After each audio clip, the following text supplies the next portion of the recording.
Ini menarik ya, berkaitan dengan masalah hak angket yang digulirkan oleh Capres nomor urut 3. Dikatakan bahwa hasil pemilu itu, terutama pemilu presiden, itu dikatakan curang. Terus kemudian ada wacana untuk diselenggarakan DPR mengadakan hak angket.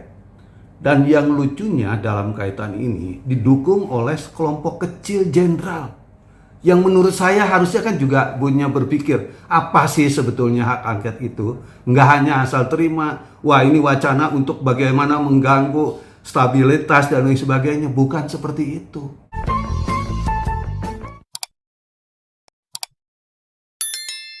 Karena kenapa ya, hak angket itu bukan ada di wilayah kerja pemilu. Hak angket itu adalah hak politik. Ya, saya sudah membuat tulisan dalam kaitan masalah ini. Itu ada beberapa kriteria menyangkut masalah hak angket. Bisa itu dilakukan, tapi dalam konteks bukan pemilu atau penghitungan suara ini sedang berlangsung. Ini kan penghitungan lagi berlangsung.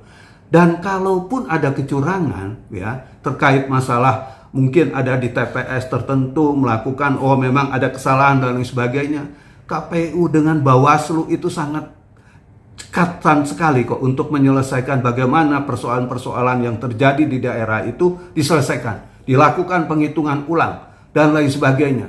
Kalau kita lakukan, kalau semua itu sudah dilakukan, apalagi yang menjadi persoalan? Dan menurut saya juga yang menjadi aneh di dalam persoalan ini, munculnya hak angket ini yang dikaitkan dengan kata kecurangan tadi, itu tidak didukung oleh data yang konkret, yang kuat. Ya, karena ada TSM dan lain sebagainya, buktinya mana? Kan harus dibuktikan dong, gitu. Dalam hukum, hak angket itu diatur memang, ya, diatur di dalam Undang-Undang Dasar 1945, di mana hak angket itu ada di DPR, dan juga kemudian dijelaskan di situ apa yang disebutkan dengan hak angket. Hak angket itu dalam rangka DPR bekerja menyelidiki suatu keadaan itu yang bersifat keadaan yang memang agak sedikit perlu perhatian khusus di dalam kaitan ini gitu ya. Nah, kalau kita lihat wacana-wacana yang berkembang sekarang, hak angket itu ramainya bukan di tengah-tengah masyarakat, tapi gaduhnya itu di elit politik. Ketua partai bicara, sekelompok kecil jenderal bicara, terus mendorong dan lain sebagainya, hak angket ini dan lain sebagainya, diwacanakan adanya TSM dan lain sebagainya. Padahal kalau kita melihat dan mengkaji ke bawah, nggak ada tuh yang disebut dengan TSM. Masyarakat semuanya happy kok setelah Pilpres ini. Apa yang dikatakan TSM? Nggak ada. Karena kalau terjadi TSM dan masyarakat tidak puas dengan kemenangan di 02, tentunya akan menjadi gaduh. Kenyataannya kan enggak. Yang bikin gaduh itu saya dibilang tadi, ketua parpol, dan kemudian juga sekelompok kecil jenderal yang memang mencari mahdi tertentu dalam rangka menjual apa, saya nggak ngerti dalam konteks ini. Harusnya kita nggak bicara tentang masalah-masalah yang nggak perlu di dalam persoalan ini. Ya kalau sudah kalah ya kalah dong. Jangan dibangun suatu framing bahwa ini, ada ini. Tapi faktanya itu nggak ada. Faktanya itu hanya dagelan. Kan beberapa, mungkin sudah ribuan tempat-tempat TPS dilakukan pemilu ulang. Itu kan hasilnya juga apa yang terjadi sih? 02 tetapan menang. Malah di dalam suatu TPS tertentu kemenangannya sangat signifikan. Yang tadinya cuma kemenangan sekian menjadi kemenangan sekian. Ini artinya menandakan orang-orang memilih 02 itu bukan dalam konteks seperti apa, tapi memang mau adanya perubahan yang diusung oleh 02 ini. Kita harus sadar, negara kita ini adalah negara hukum. Ya, ini saya akan kutip pendapat dari beberapa pendapat ahli hukum berkaitan dengan masalah negara kita adalah negara hukum. Kita lihat di sini ada suatu pendapat ya yang mengatakan bahwa apa sih yang disebut dengan negara hukum? Ya, menurut Apedik, seorang pakar hukum tata negara berkebangsaan Inggris, itu ciri negara hukum itu ada 3. 1. Supremacy of law. 2. Equality before the law. 2. Process of law.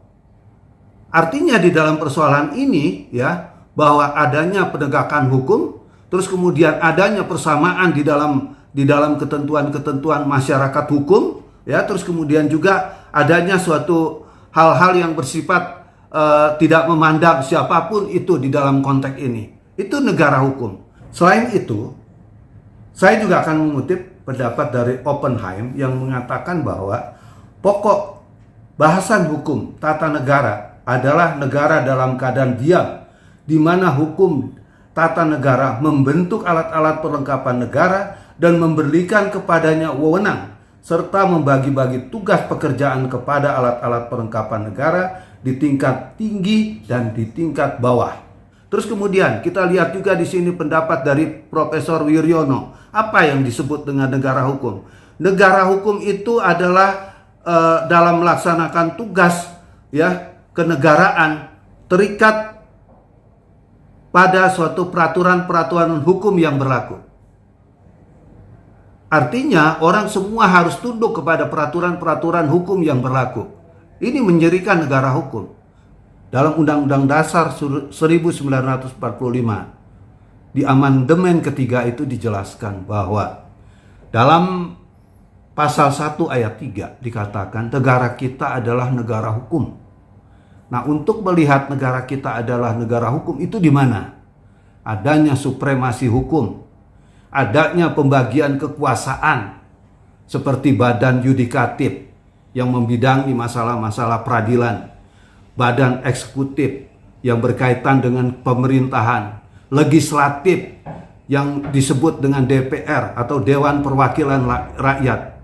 Ini jelas ya, negara kita menganut trias politika atau distribusi pembagian kekuasaan di tiga tadi yang saya sebutkan.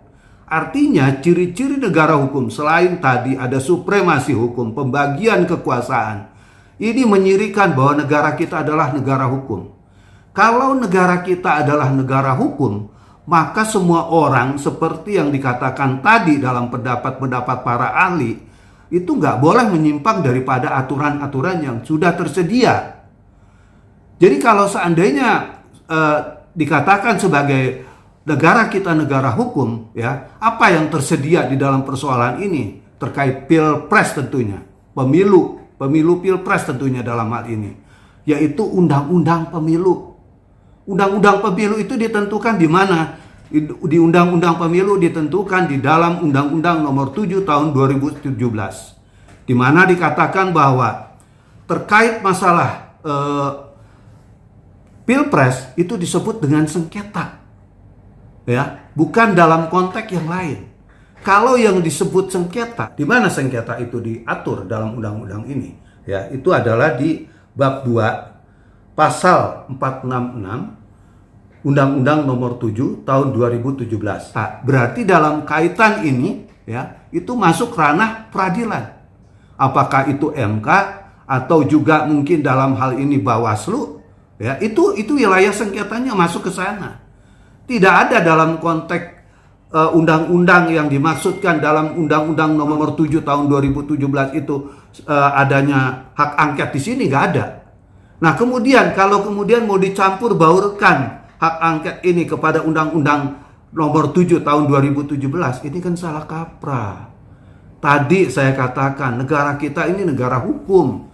Kalau negara hukum, semua orang harus tunduk kepada hukum. Nggak bisa terus kemudian, seenaknya membuat begini, seperti ini, dan lain sebagainya. Nggak bisa. Kalau orang tidak puas, ya, atau terjadinya sengketa seperti yang saya katakan tadi, jelas kok, bawa dong ke Bawaslu. Mohon ada pemeriksaan dan lain sebagainya. Baik apakah itu temuan adanya C1 yang dijolimi dan lain sebagainya. Dan nanti kalau KPU sudah selesai mengadakan penghitungan, bawa ke MK. Jelas kok. Dan MK itu perintah undang-undang. Undang-Undang Dasar 1945. Jelas kok. Jadi kalau ada sengketa pilpres itu dibawanya ke MK. Bukan berkaitan masalah hak angket. Jadi kalau seandainya hak angket dikait-kaitkan dalam persoalan ini, kami curiga. Saya curiga tentunya dalam persoalan ini. Maunya kemana? Kok dibuat gaduh terus dalam persoalan ini? Bukan soal Kami dari 02 takut dan tidak takut persoalannya, ya. Selain tadi yang udah saya jelaskan, hak-hak daripada orang-orang yang terkait masalah pilpres itu adalah wilayahnya, dan negara kita adalah negara hukum. Ini kan nggak boleh menyimpang. Dan kalau itu menyimpang, berarti orang-orang tersebut bisa dikatakan melawan undang-undang, bisa dikatakan mau melawan kekuasaan negara, bisa dikatakan orang-orang ini bertujuan untuk tujuan-tujuan yang tidak baik. Nah, terkait masalah takut dan tidak takut, bukan itu persoalannya kok. Ya, pilpres sudah selesai. Ya, sekarang KPU sedang menyelesaikan real count, penghitungan manual. Kita tunggu dong. Gitu. Kenapa kita gaduh? Kita buat gaduh dan lain sebagainya. Kan ini nggak benar menurut saya. Justru harusnya jenderal-jenderal yang ada di barisan seperti orang sakit hati itu, ya, ayo bersatu. Bangun negara ini untuk 5 tahun ke depan di bawah kepemimpinan Prabowo Gibran ini, ya, untuk menjadi negara maju. Bukan negara yang mau ribut terus, negara yang terus mengedepankan hal-hal yang menurut saya konyol. Ya. Karena saya katakan sekali lagi, ya, hak angket itu adalah hak yang bersifat inkonstitusional atau melanggar hukum, melawan hukum. Jadi orang-orang yang ada di dalamnya juga orang-orang yang mau melawan hukum, orang-orang yang mau melawan undang-undang. Apakah seperti ini? Kan tentunya juga tidak. Ayo mari kita bersatu untuk duduk bareng. Bagaimana negara ini kita bangun? Bagaimana negara ini bisa menjadi maju? Kegaduhan itu bukan masanya lagi, ya. Karena perangkat hukum sudah ada, ya kita percayakan semua kepada perangkat hukum. Jangan membuat celah-celah yang menurut saya juga nggak penting. Ya, nanti setelah hak angket ini hak apa lagi? Kalau ini tidak terjawab atau tidak terpenuhi lagi, mau membuat hak-hak baru lagi, kan menurut saya nggak lucu. Karena sebelumnya juga kan bergulir permaksulan, terus kemudian apalah berkaitan dengan presiden, terus kemudian juga saya pernah mendengar adanya mengadakan people power gitu ya. Semua kan sia-sia. Karena kenapa? Yang harus kita lihat dalam konteks ini, ya, yang harus juga diketahui oleh banyak orang, kenapa gerakan-gerakan para sebagian kecil jenderal itu tidak diakomodir oleh masyarakat? Karena masyarakat puas dengan kerja presiden kok. Dan per sekarang yang saya baca dari LSI, tingkat kepuasan 80%. Terus kemudian yang 20% ini mau bagaimana? Tentunya juga mereka belum tentu juga mau mengerti, ya. Dan kalau kita katakan tingkat kepuasan 80% lagi, terus mau ngapain kita? Nggak akan ada artinya. Selain daripada salah jalan, ya, dalam konteks ini juga tentunya juga melawan kehendak rakyat. Kalau kita katakan bahwa pemilu ini dimenangkan oleh 02, itu pure dari kacamata hukum, ya. Itu jelas dari kacamata yuridis juga dalam kaitan-kaitan masalah ini. Karena kenapa? Ya masyarakat memang mau ada perubahan kok. Perubahan dalam konteks berkelanjutan, bukan perubahan yang membangun hal-hal yang menurut saya nggak jelas. Kan kalau program-program 02 jelas dalam konteks ini, ya. Pembangunan yang berkelanjutan, pembangunan yang bagaimana memajukan bangsa dan negara, pembangunan yang bisa menjamin hak-hak sipil, hak-hak negara yang terjamin dalam konteks bagaimana nanti negara ini menjadi negara yang sangat disegani dan dikagumi oleh dunia internasional. Jadi jelas di dalam persoalan ini apa yang disebut dengan negara hukum. Negara yang berdasarkan kepada peraturan-peraturan hukum yang sudah ada. Bukan menciptakan peraturan-peraturan yang namanya semau gue. Karena kalau berkaitan dengan masalah itu bukan orang yang mencirikan tunduk kepada negara hukum, tapi orang-orang yang bisa dikatakan pemberontak, orang-orang yang mau mengacaukan negara. Namun dalam konteks ini saya tidak mau berkepanjangan, tapi saya sebagai pribadi dan sebagai rakyat Indonesia yang mencintai negara ini, yang mencintai bangsa ini, yang mencintai persatuan dan kesatuan, ayo kita tidak lagi bicara tentang 01. Kita tidak juga berbicara tentang 02, 03. Tapi yang ada adalah negara yang berkesatuan, negara yang berdemokrasi, negara yang menjunjung tinggi hak-hak sipil, negara yang menjunjung tinggi hukum, negara yang berkepentingan pada bagaimana negara ini bisa maju. Ayo, kita tidak lagi bicara tentang apa yang besok kita kerjakan dalam konteks kegaduhan, tetapi ayo kita bangun bagaimana ke depan untuk mencapai negara Indonesia maju. Terima kasih.